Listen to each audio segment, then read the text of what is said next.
Le conflit libyen serait-il proche de connaître son épilogue? Depuis la chute de Mouammar Kadhafi en 2011, c'est pour la première fois que la réponse à cette question peut laisser des motifs d'espoir.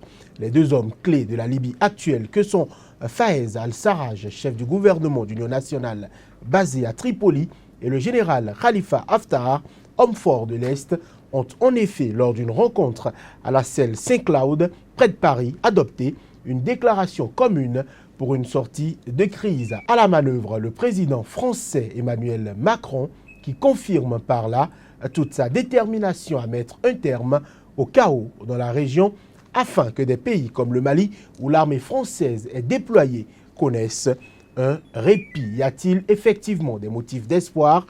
Pourquoi l'accord n'a-t-il pas été signé par les deux parties dans une Libye morcelée par des tribus? Quelle chance de voir réussir un cessez-le-feu? L'armée réunifiée annoncée, quelle en sera la trame? Enfin, la question du processus électoral déjà fixé au printemps prochain. Autant de questions pour meubler notre émission du jour sur Angle de vue. Libye, plan de sortie de crise, la solution politique qui manquait pour mettre un terme au conflit. La question sera posée à nos débatteurs du jour que nous vous présentons sans plus tarder. D'abord, Souleymane Hamzat, bonjour. Bonjour. Vous êtes consultant, spécialiste des questions de sécurité. Merci d'accepter notre invitation. Merci. Face à vous aujourd'hui, Lamine Cissé, bonjour. Bonjour. Écrivain, vous êtes expert en communication politique. Lamine Cissé, aujourd'hui, on pourrait dire ou on pourrait annoncer qu'après cette entente et cette déclaration commune, première déclaration donc pour les deux hommes forts du pays, est-ce que c'est, n'est-ce pas un moment historique pour le futur de la Libye? Je crois que c'est pas une des premières aussi, hein. Mais bon, le général s'est donné une santé en termes de légitimité, parce que sur le plan international, ça prouve qu'il s'impose. Il doit faire partie de la négociation libyenne. Je crois que sur ce point de vue-là, c'est très bien. Et puis, l'acte qui est fortement symbolique, c'est la France. Parce que c'est la France de Sarkozy qui est à l'origine de tout ce marasme en Libye. Donc, je salue si la France va s'immiscer pour qu'il y ait la paix. Voilà, Souleymane Hamzat, y a-t-il des motifs de satisfaction? Je reste toujours prudent en ce qui concerne le règlement des conflits. Pourquoi? C'est la partie politique qui s'exprime là en ce moment. Et la partie militaire n'a pas encore dit son dernier mot. Et nous, il nous a été appris que c'est le terrain qui commande. On ne peut pas rester à Paris et décider de ce qui se passe à, je sais pas, 2000 km plus loin. Encore que, bon, il y en a qui en ont les possibilités. Il ne faut pas oublier aussi le paramètre géopolitique oriental. Il y a la Russie qui s'y mêle, il y a la Chine, et le Tchad, et l'Égypte. Tout à fait. Donc les Français à eux seuls, je ne pense pas qu'ils vont pouvoir régler ce problème-là aussi vite qu'ils le pensent. C'est mon avis. Est-ce que ce n'est pas déjà un motif de satisfaction de voir ces deux hommes forts qui quand même ont souvent échangé des mots il y a le général Haftar qui a par exemple plusieurs fois menacé de marcher sur Tripoli avec les forces sous son commandement. Est-ce que ce n'est pas déjà à saluer le fait qu'on puisse réunir ces deux personnalités-là pour lire quand même une déclaration commune? Il faut remonter à l'origine. Il faut d'abord chercher les causes, aller en profondeur, aller chercher à comprendre le pourquoi et du comment et par qui tout ça est arrivé. Ensuite, diagnostiquer actuellement les velléités qu'il y a sur le terrain. Aller voir du point de vue politique, du point de vue militaire, du point de vue religieux, tout ce qu'il y a. Faire des sommets dans le genre, on en voit ici tout le temps en Afrique. C'est du bis repetita, on se lève tout le temps, c'est les mêmes trucs, le même bavardage, et on n'en finit pas. Haftar se retrouve aujourd'hui dans une position très forte par rapport à ceux de Tripoli. Encore que du point de vue militaire, Abdel Hakim Belhadji, c'est un soldat, c'est le meilleur en matière de guerre ici, aujourd'hui en Libye. Bon, Haftar bénéficie du soutien des autres, mais que la France vienne se mêler pour essayer de faire rétablir l'ordre J'appelle ça comme ça. Hein. Je pense que c'est une vue de l'esprit. Il devait aller dans le sens du consensus, en faisant peut-être une réunion quadripartite, c'est-à-dire de la Chine, la France, l'Égypte. Et je vois qu'il y a aussi le Tchad aussi qui s'en mêle un peu, hein, qui a apporté d'ailleurs même son soutien au général Khalifa Haftar tout dernièrement. Donc la France à elle seule, je pense que ça fait un peu cérémonie. Voilà, donc pour vous c'est juste un effet d'annonce, Lamine Cissé. Oui, mais je crois que ça participe aussi à la baisse de la tension.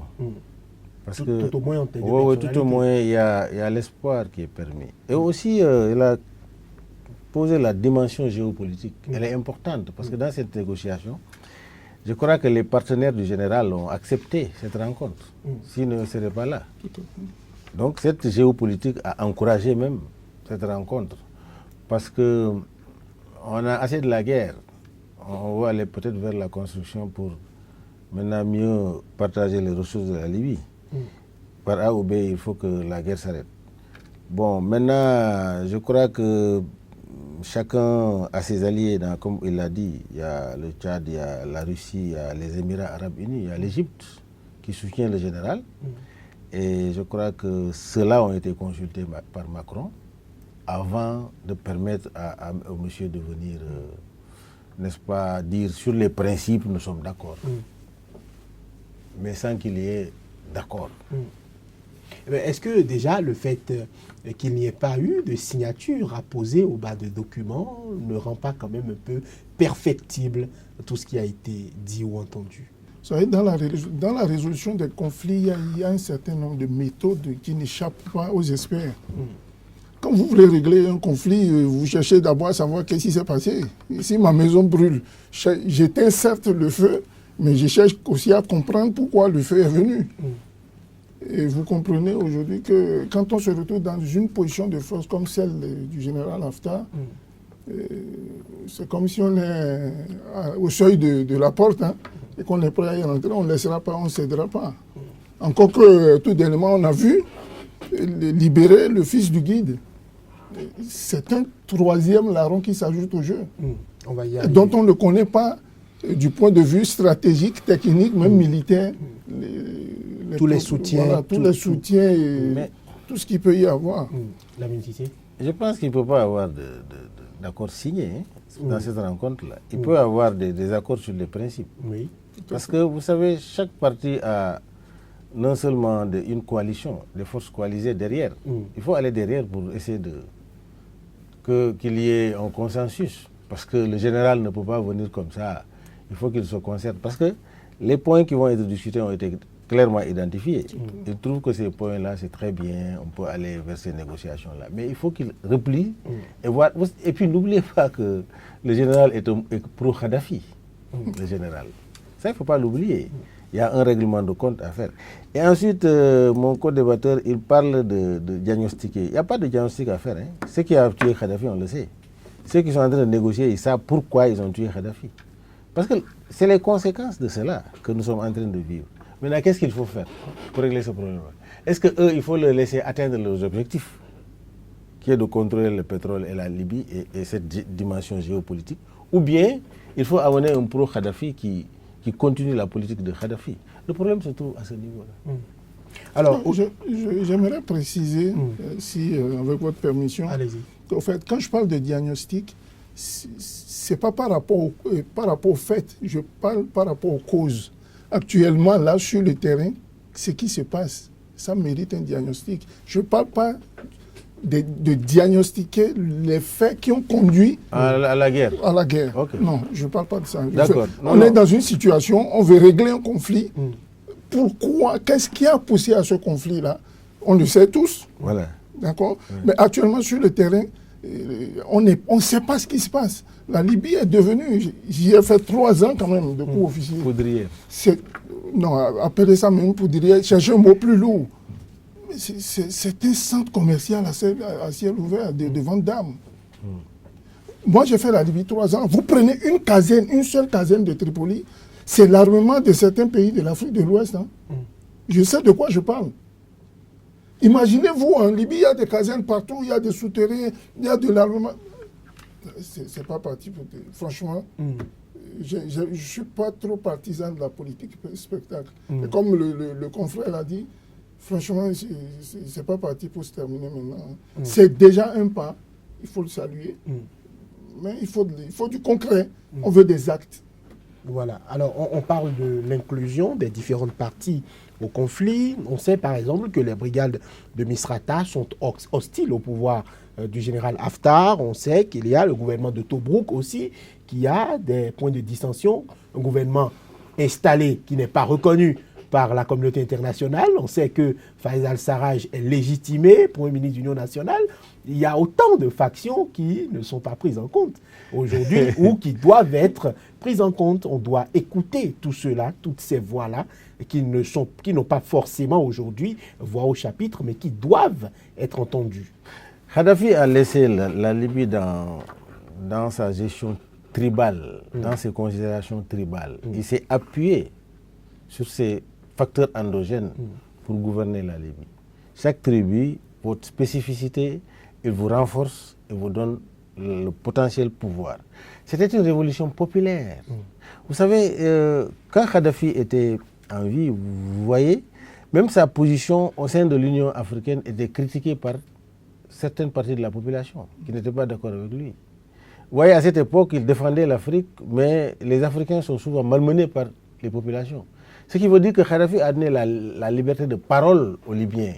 Comme il était peint comme un dictateur qui ne laissait pas les gens s'exprimer. Non, c'est le contraire. C'est quelqu'un qui s'est appesanti sur les valeurs endogènes pour pouvoir gouverner. Et aujourd'hui, il n'est pas là. Je crois que ces valeurs ont besoin d'espace pour s'exprimer. C'est ce qui fait cela. Donc c'est pourquoi dans cette négociation-là, il faut tenir compte des tribus. Les tribus ont une force incommensurable. Et puis c'est traditionnel, c'est ancré en eux. Voilà, donc c'est pourquoi souvent il y a une entité qui se dit, bon, nous c'est comme ça. Il y a une partie qui dit, non, nous c'est comme ça. Nous faisons partie de la Libye, mais chez nous c'est comme ça.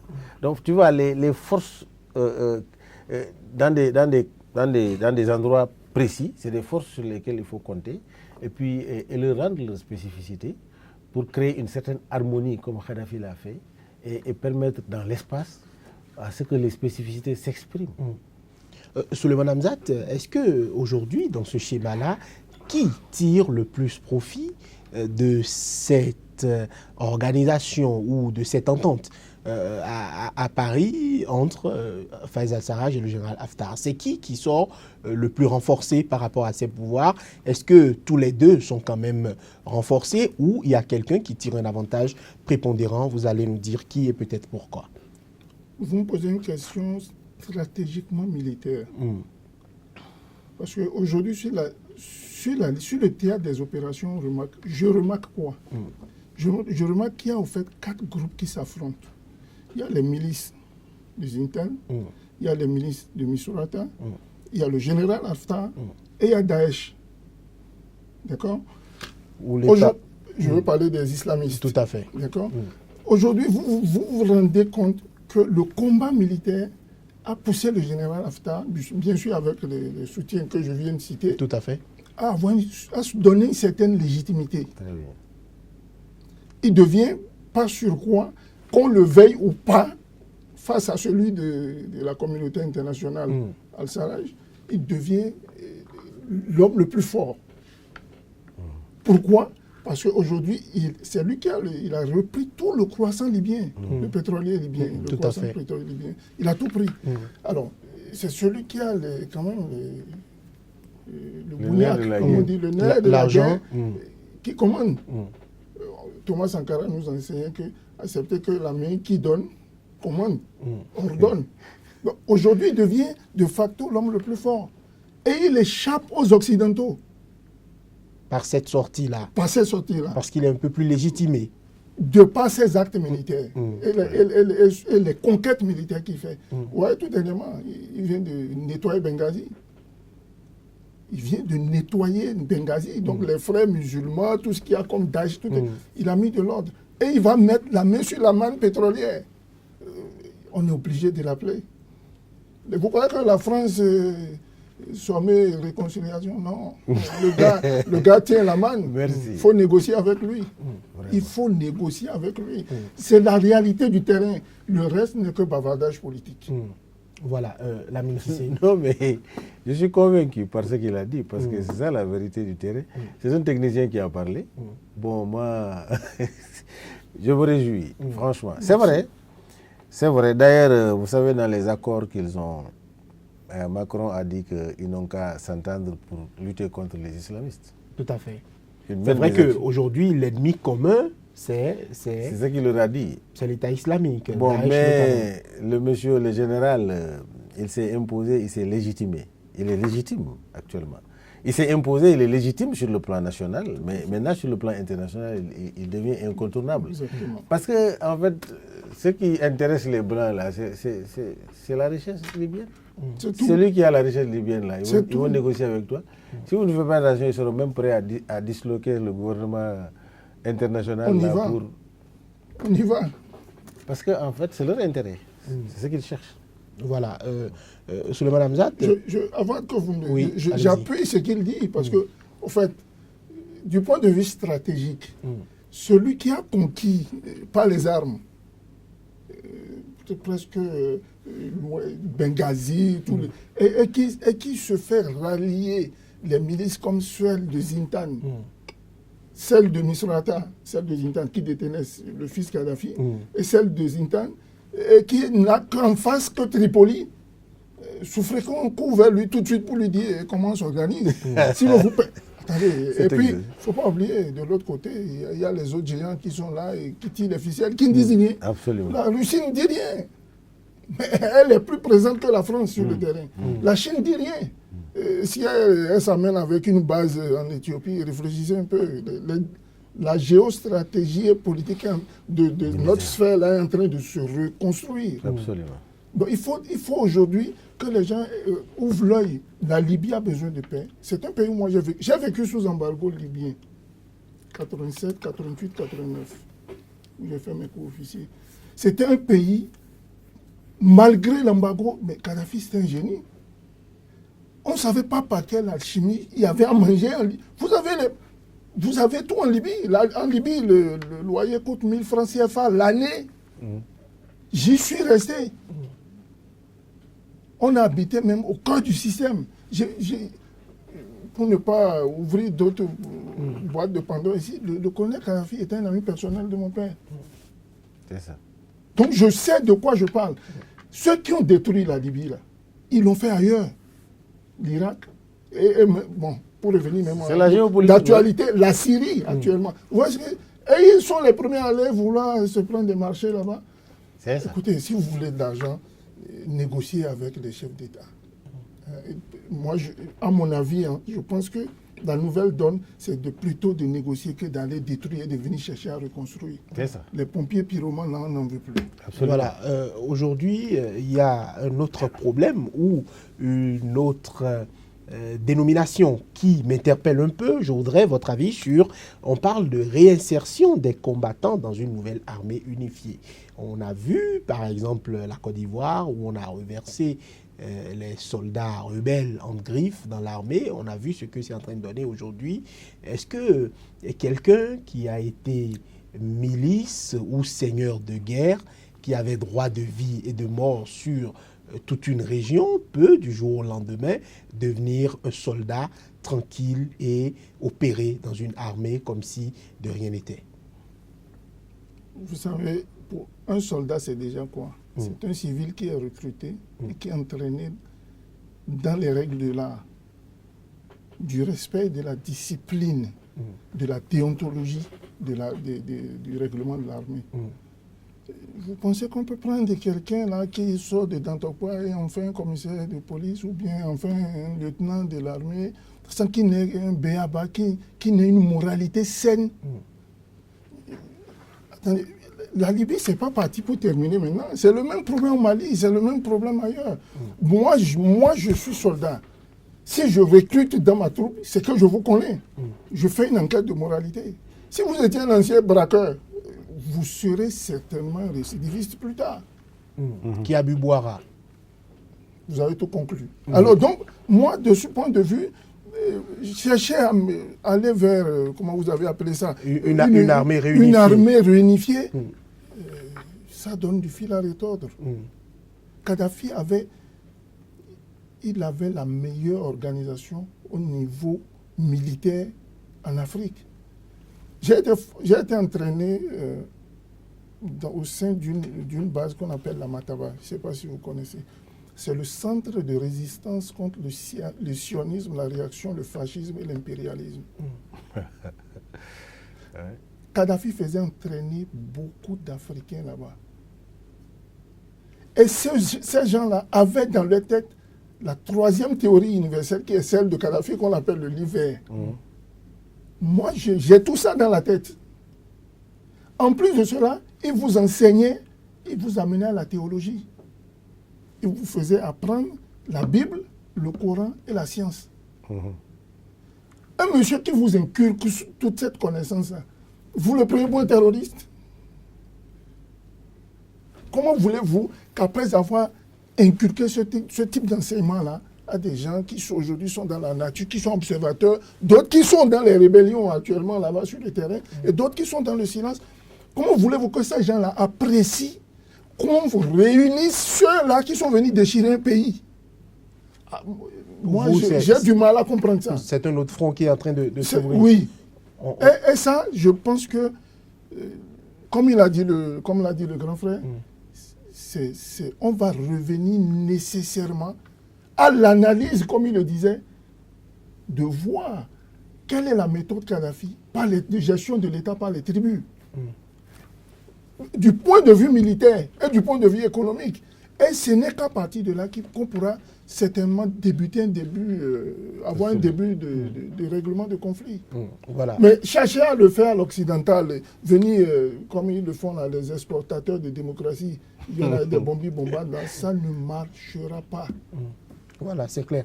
Réinsertion des combattants dans l'armée réunifiée. Votre avis là-dessus? Oui, non, l'expert a dit, c'est vrai, l'armée a des règles.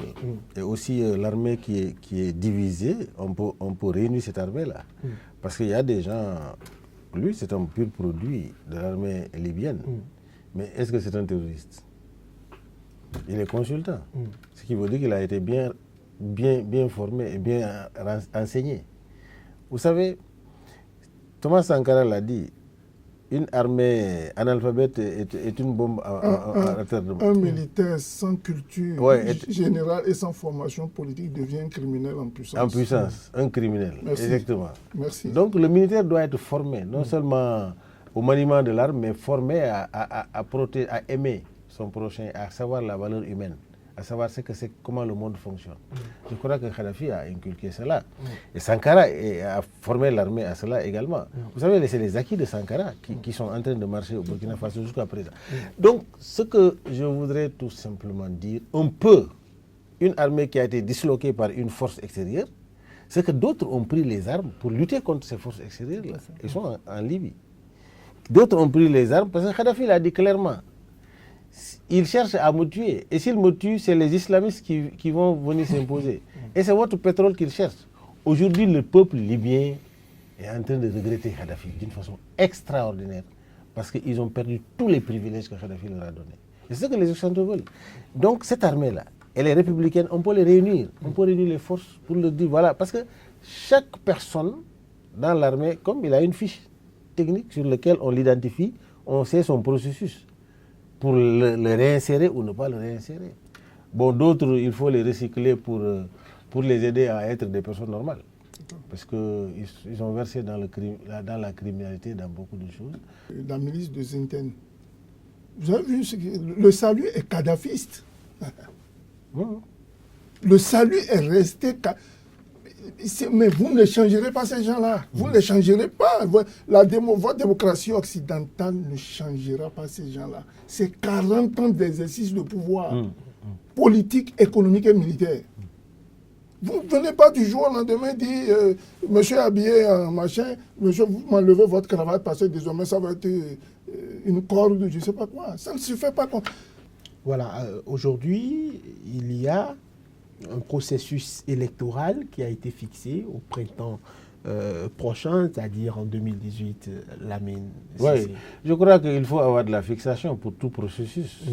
Il faut, par exemple, si vous voulez toute la tête de quelqu'un, vous dites j'ai besoin de tout le corps, vous allez négocier avoir la tête.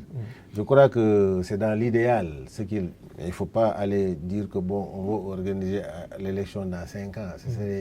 C'est pour laisser le libre cours. Mais il faut donner un délai, même si le délai va être de plus en plus repoussé. Ça, c'est politique. C'est politique et c'est stratégique. Il faut donner de la fixation, pas très lointain, pour que les gens hâtent la négociation. Okay? Mais comme il l'a dit, c'est le terrain qui commande la négociation. Ce n'est pas la négociation qui commande le terrain. Voilà. Et par rapport aux élections, l'échéancier donné, est-ce que c'est réalisable? Non, moi je suis perplexe. Quand ta maison brûle, tu ne cherches pas à aller installer un matelas. Déjà, les gens ne s'entendent pas. Il y a des armes qui circulent partout. Je vais vous raconter une anecdote. En Libye, dans un foyer, quand un enfant naît, si les garçons, l'armée lui attribue au bout de 7 ans d'âge une arme. C'était connu sous le colonel Kadhafi. Et au bout de 10-12 ans, on le préparait déjà à une pré-militaire. Tout le monde est soldat là-bas. Quand moi j'y étais, c'est parce que c'est devenu aujourd'hui. Un pays comme ça où tout le monde s'est tiré, où il y a des armes qui circulent partout. Je parle de ce qui est donné régulièrement et réglementairement. Je ne vous parle pas de ce qui est resté dans les poudrières et qui est un potentiel de l'armée. Vous avez suivi quand les milices sont rentrées sur Tripoli, où Kadhafi il appelait les tribus, il les appelait, il dit prenez vos armes.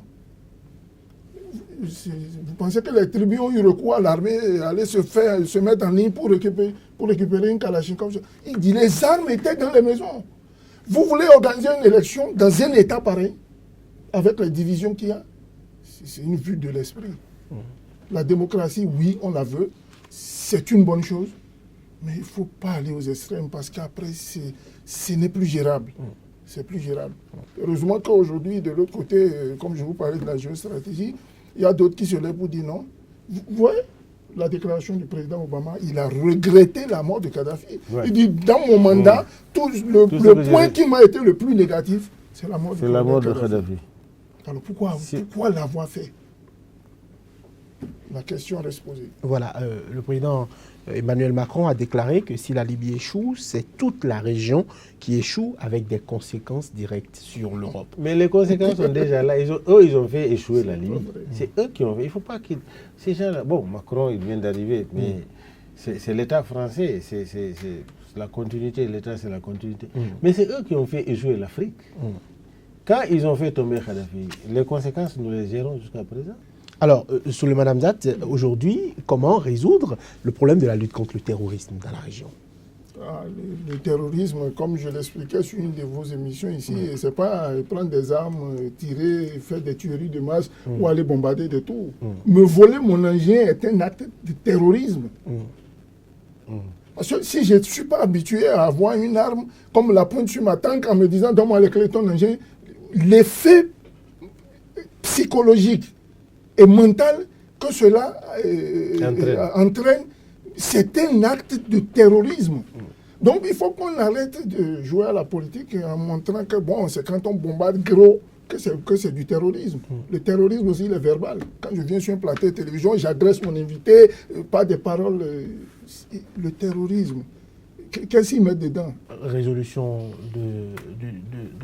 du conflit. Le terrorisme. Vous savez, le terrorisme, les Occidentaux s'en est saisis pour amplifier le terrorisme à travers le monde.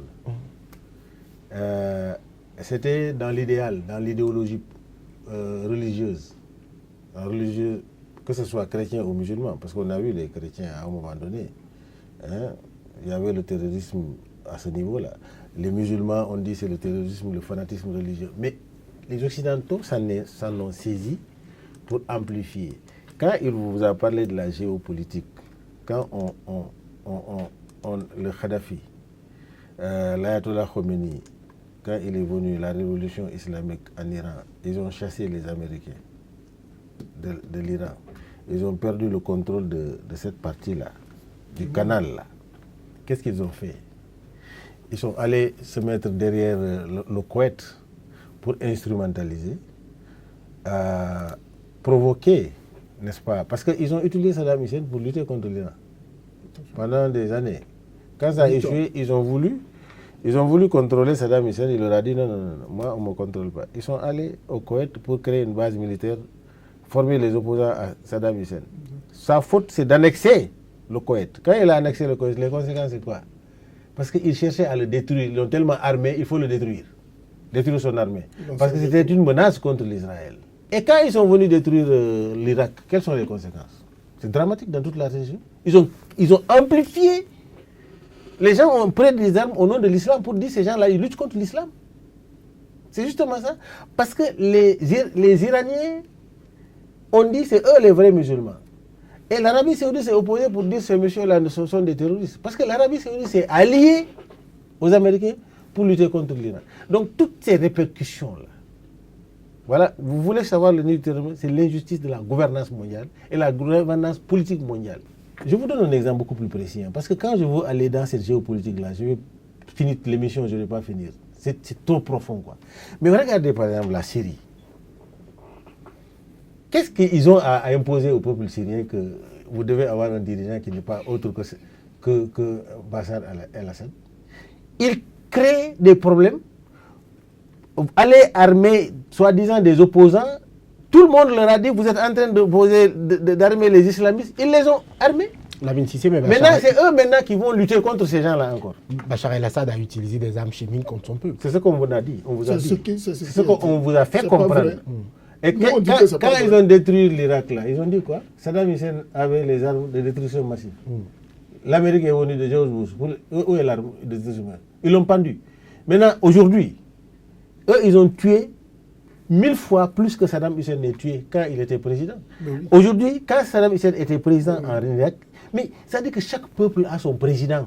Le peuple irakien, là, le président, le bon président, là, c'est Saddam Hussein.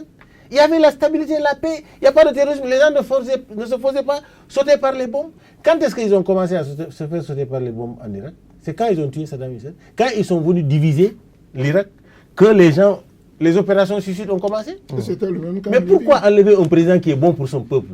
Pourquoi tuer Kadhafi? Kadhafi est bon pour son peuple et pour l'Afrique. Pourquoi le tuer? Pourquoi? C'est eux les vrais premiers terroristes, c'est ce que je veux dire. Ils n'ont qu'à laisser le mot terroriste. C'est eux qui créent le terrorisme mondial et l'amplifient. Et ils viennent avec leur argent et leur bon office pour venir nous construire, parce que nous, on n'a pas la technologie, pour venir nous construire et partager les marchés entre eux. Alors aujourd'hui, l'autre problème qu'il y a aussi, c'est comment gérer le flux migratoire. Est-ce qu'il y a une alternative aujourd'hui à ce flux-là, ou bien est-ce que ce n'est que par la pacification des États qui sont aujourd'hui terreau fertile pour divers crimes ou diverses situations de conflit? Est-ce que ce n'est que par cette pacification-là que le problème migratoire sera réglé? Si je ne veux pas que vous veniez dormir chez moi, je ne fous pas le feu chez vous. Je ne mets pas du feu chez vous. Si, à partir du moment où je me décide à venir mettre une brèche d'allumettes dans votre maison, il est normal que je me prépare à vous accueillir. Ah ouais. L'immigration, ce n'est pas un phénomène de mode, ce n'est pas partie de l'Afrique. La guerre d'Algérie, on a vu que la guerre du Kosovo et autres, là, on a vu comment les gens abordaient des bateaux pour se retrouver au nord de l'Afrique. Il y en a plein.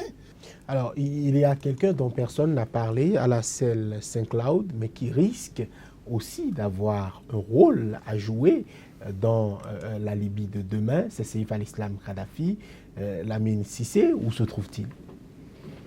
Enfin, j'ai appris qu'il a été libéré.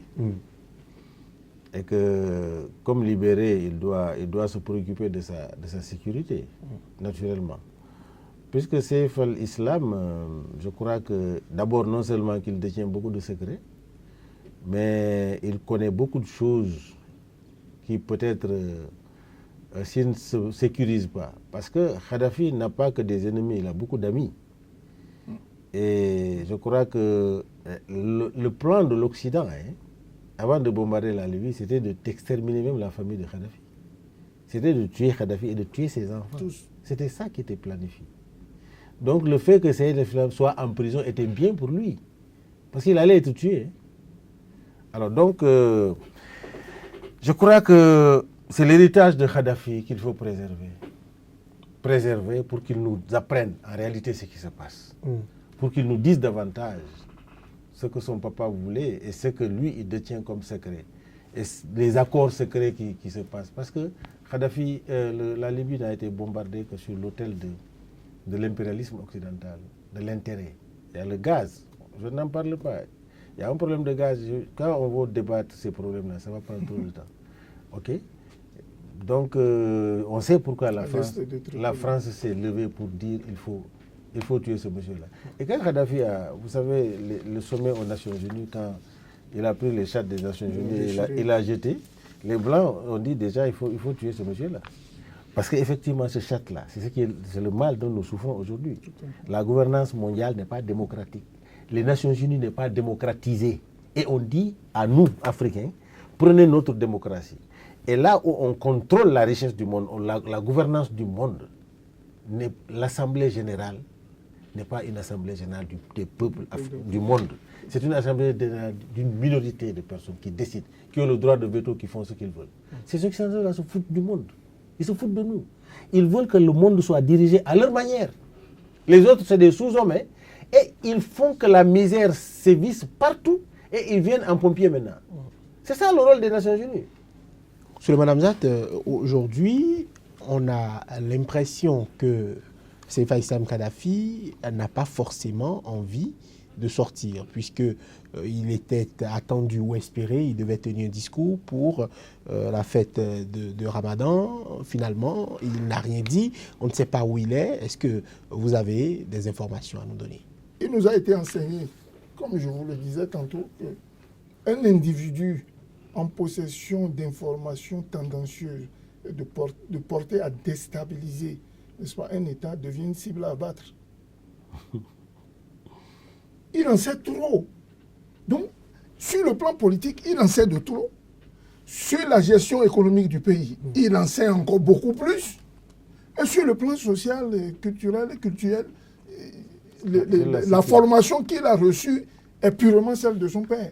Donc, il devient de facto une cible à abattre. Vous n'allez pas le mettre sur un plateau je ne sais pas, vous n'allez pas en faire une politique spectacle pour montrer qu'il va, je ne sais pas, à tel endroit. Maintenant, il a, en tant que spécialiste des questions de sécurité, moi, je ne le laisserai même pas s'afficher devant une caméra. Les grandes œuvres se réalisent dans le silence. Nous avons essayé Kadhafi. Les grandes œuvres. Vous voyez, Kadhafi ne faisait pas de tapage. Hein. Vous ne le voyez pas devant la caméra, il n'a pas ce temps. Lui, c'est un homme de terrain. C'est un homme d'action. Les grandes œuvres se réalisent dans le silence. Vous le voyez là, depuis qu'il est sorti, on n'entend rien. Laissez-le continuer, faire son chemin. Et je vous rassure, je parie, compte tenu de mon expérience en Libye, que vous verrez plus tard une alliance entre lui et le général Haftar. La Libye, c'est la Libye. Le Bénin reste le Bénin, les États-Unis restent les États-Unis, la France. Il y a des velléités auxquelles il ne faut pas échapper. Tout à fait. Saif al-Islam jouit en tout cas d'une très grande popularité en Libye, mais aussi dehors du territoire libyen, même au Niger, où notre correspondant au Niger a constaté un mouvement de soutien à Saif al-Islam Kadhafi. Nous allons suivre cet élément et revenir juste après. Le retour de la paix, la stabilité et l'unité du peuple libyen, c'est le leitmotiv du tout nouveau comité nigérien de soutien à Saif al-Islam, le fils du guide Muammar al-Kadhafi assassiné en 2011. Un comité qui entend soutenir le processus de restauration de l'unité et la stabilité en Libye. Apporte son soutien indéfectible et ses encouragements au peuple libyen pour l'unification et la stabilisation de leur pays, ainsi que son soutien à Saif al-Islam, qui symbolise l'image du guide et incarne toutes ses ambitions pour la Libye et pour l'Afrique. Depuis sa libération, Saif al-Islam, le fils de l'ancien guide libyen, pourtant amnistié par ses bourreaux, se retrouve être dans le collimateur de la Cour pénale internationale qui est à ses trousses. Une attitude de 2 poids 2 mesures que dénonce ce comité. Nous estimons que ce n'est même pas pertinent. Ce n'est plus pertinent. Qu'est-ce qu'on reproche à Saif? On lui reproche l'intention d'aller, mais lui c'était qu'intentionnel. Mais il n'a pas fait. Mais ceux qui ont posé les actes, c'est les Sarkozy, c'est les David Cameron, c'est les Hillary Clinton.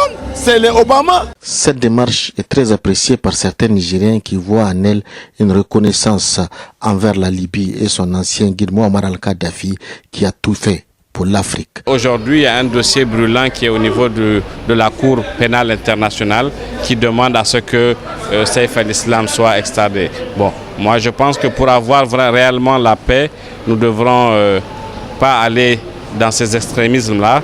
Et c'est pour ça que nous apportons notre soutien aussi à Saif al-Islam, qui selon nous peut être une solution à cette réconciliation, vu l'expérience qu'il a eue aux côtés de son père et vu les réalités d'aujourd'hui.